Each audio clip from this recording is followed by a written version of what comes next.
अभी तक हमने पढ़ा था वाक्य और वाक्य को पहचानने की शॉर्ट ट्रिक्स।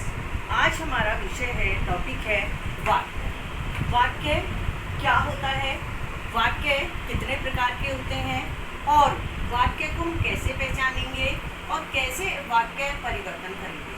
तो सबसे पहले हम लेते हैं वाक्य होता क्या है। वाक्य होता है सार्थक शब्दों के समूह को वाक्य कहते हैं। सार्थक जिनका कोई अर्थ निकलता है, इसीलिए इसमें सार्थक शब्द जोड़ा गया है। अब वाक्य के दो भेद हैं, अर्थ के आधार पर और रचना के आधार पर। क्या हमारे 10th के सिलेबस में रचना के आधार पर वाक्य भेद हैं, तो आज मैं उसी को लेके आपको बताती हूँ कि रचना के आधार पर हमारे वाक्य भेद जो होते हैं वो 3 होते हैं। पहला होता है हमारा सरल वाक्य, दूसरा सरल वाक्य, दूसरा होता है हमारा संयुक्त वाक्य और तीसरा होता है हमारा मिश्र वाक्य।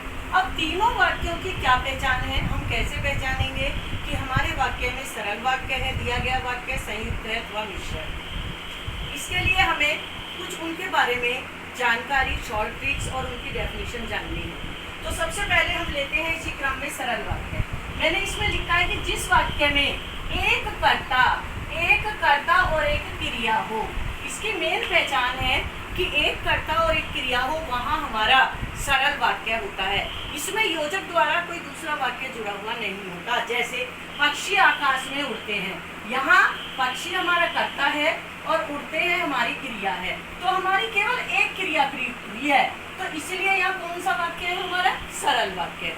अब दूसरा आता है हमारा संयुक्त वाक्य।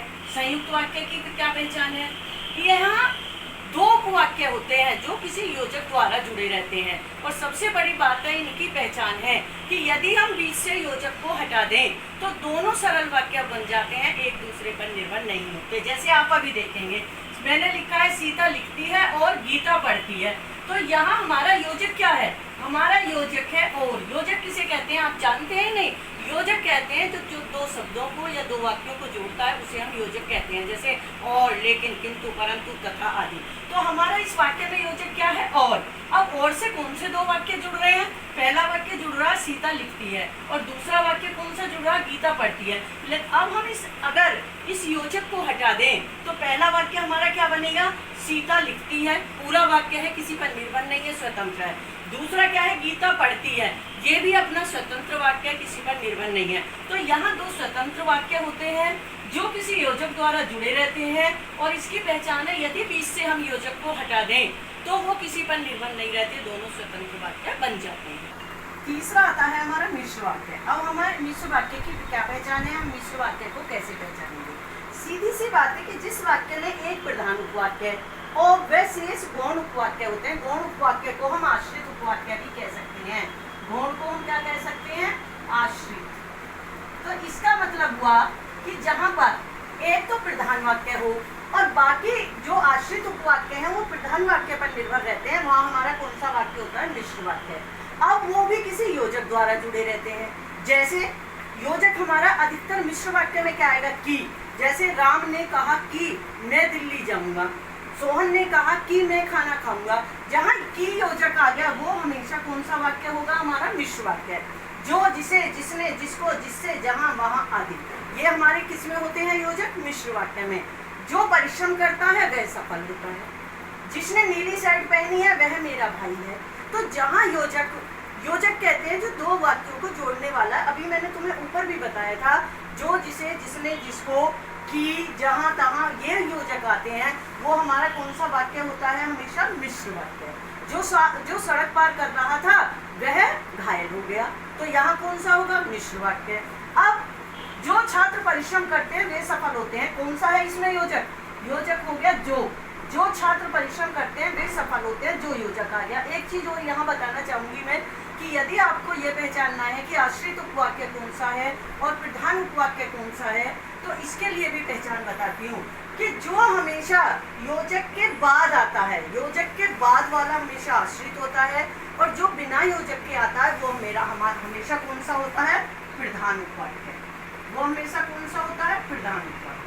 तो जो योजक से जुड़कर आता है वो आश्रित होता है और बिना योजक के जो आता है वो कौन सा होता है। अगर इसमें हम देखें, जो छात्र परिश्रम करते हैं, जो योजक है परिश्रम करते हैं, तो इतना हमारा आश्रित उपवाक्य है, इतना हमारा कौन सा है, आश्रित। आश्रित। और वे सफल होते हैं, यहाँ कोई योजक नहीं है, ये प्रधान उपवाक्य है, ये प्रधान उपवाक्य है। तो जो योजक से जुड़कर आते हैं वो हमेशा आश्रित होते हैं, जरूरी नहीं है आश्रित एक हो, आश्रित एक से ज्यादा भी हो सकते हैं। और जो बिना योजक के आते हैं वो हमेशा प्रधान होते हैं। तो एक बार शॉर्ट ट्रिक्स में ले लेते हैं कि जहाँ केवल एक क्रिया होती है, ये बात याद रखेंगे, एक कर्ता और एक क्रिया होती है, केवल एक वाक्य होता है, वो सरल वाक्य है। जहाँ दो वाक्य होते हैं किसी योजक से जुड़े रहते हैं, योजक जरूरी नहीं है और हो, लेकिन किंतु परंतु ये भी हो सकता है। मुझे जूते खरीदने थे इसलिए मैं बाजार गया, ये संयुक्त वाक्य है। मुझे जूते खरीदने थे एक वाक्य, इसलिए योजक आ गया, मैं बाजार गया दूसरा वाक्य हो गया। तीसरा वाक्य है जहाँ एक प्रधान होता है, बाकी आश्रित होते हैं, और जो आश्रित होते हैं वो प्रधान पर निर्भर होते हैं। और इसमें अधिकतर योजक कौन से आते हैं कि जो, जिसे, जिसने, जिसको, जिससे, जहाँ, वहाँ आदि जो आते हैं वो हमेशा मिश्र वाक्य में आते हैं। ये हुआ हमारा शॉर्ट ट्रिक्स ये पहचानने की कि हम कैसे सरल, संयुक्त और मिश्र वाक्य की पहचान करेंगे। अब वाक्य परिवर्तन, इसी के साथ आता है वाक्य परिवर्तन। इसमें ये भी आएगा, सरल को संयुक्त में बदलिए, संयुक्त को मिश्र में बदलिए, मिश्र को सरल में बदलिए। तो यहाँ उदाहरण के द्वारा मैं आपको स्पष्ट करती हूँ। जैसे मैंने एक वाक्य लिखा, सवेरा होते ही पक्षी चहचहाने लगते हैं। अब यहाँ सवेरा होते ही पक्षी क्या है हमारा कर्ता, पक्षी क्या है हमारा कर्ता, और चहचहाने लगते हैं, चहचहाने लगते हैं, ये क्या है हमारा क्रिया। तो जहाँ एक क्रिया और एक कर्ता है वहाँ हमारा सरल वाक्य हो गया। मैंने आपको ऊपर बताया था कि जहाँ हमारी एक कर्ता और एक क्रिया होती है सरल वाक्य। अब इसी को अगर उसने कह दिया संयुक्त में बदलो, तो इसका मतलब हमें उस वाक्य के दो वाक्य बनाने हैं और योजक से जोड़ने हैं। जैसे सवेरा हुआ एक वाक्य बन गया, सवेरा हुआ एक वाक्य बन गया और हमारा योजक आ गया, और पक्षी चहचहाने लगे ये हमारा दूसरा वाक्य बना। तो पक्षी चहचहाने लगे भी स्वतंत्र है, सवेरा हुआ भी स्वतंत्र है, किसी पर निर्भर नहीं है। ये वाक्य कौन सा बन गया हमारा संयुक्त। तीसरा हमारा संयुक्त आया, तो मिश्र आया कि जब मिश्र में बताया है कि आश्रित उपवाक्य और प्रधान होते हैं, आश्रित प्रधान पर निर्भर होते हैं। अब ये जैसे ही सवेरा हुआ, ये कौन सा हो गया हमारा, जैसे ही, जैसे हमारा क्या है, जैसे हमारा क्या है योजक, सवेरा हुआ ये हमारा आश्रित उपवाक्य हो गया क्योंकि ये योजक के बाद आ रहा है। और पक्षी चहचहाने लगे, ये यहाँ कोई योजक नहीं है, ये हमारा प्रधान हो गया। तो जहाँ एक प्रधान होता है और बाकी आश्रित होते हैं वो हमारा कौन सा होता है मिश्र। और मिश्र में वैसे भी मैंने आपको पहचान बताई थी कि जो, जिसे, जिसने, जिसको, जिससे, जहाँ, वहाँ ये योजक होते हैं वहाँ हमेशा मिश्र वाक्य होता है। तो सवेरा होते ही पक्षी चहचहाने लगे सरल, सवेरा हुआ और पक्षी चहचहाने लगे संयुक्त, जैसे ही सवेरा हुआ पक्षी चहचहाने लगे मिश्र वाक्य। तो एक वाक्य को कैसे हमें परिवर्तन करना है, कैसे हमें पहचान करनी है, ये कुछ शॉर्ट ट्रिक्स बताई जो आपके कल होने वाले एग्जाम के बारे में भी आपको कारगर सिद्ध होंगी। इसे अवश्य पढ़कर जाएं। ऑल द बेस्ट एग्जाम के लिए।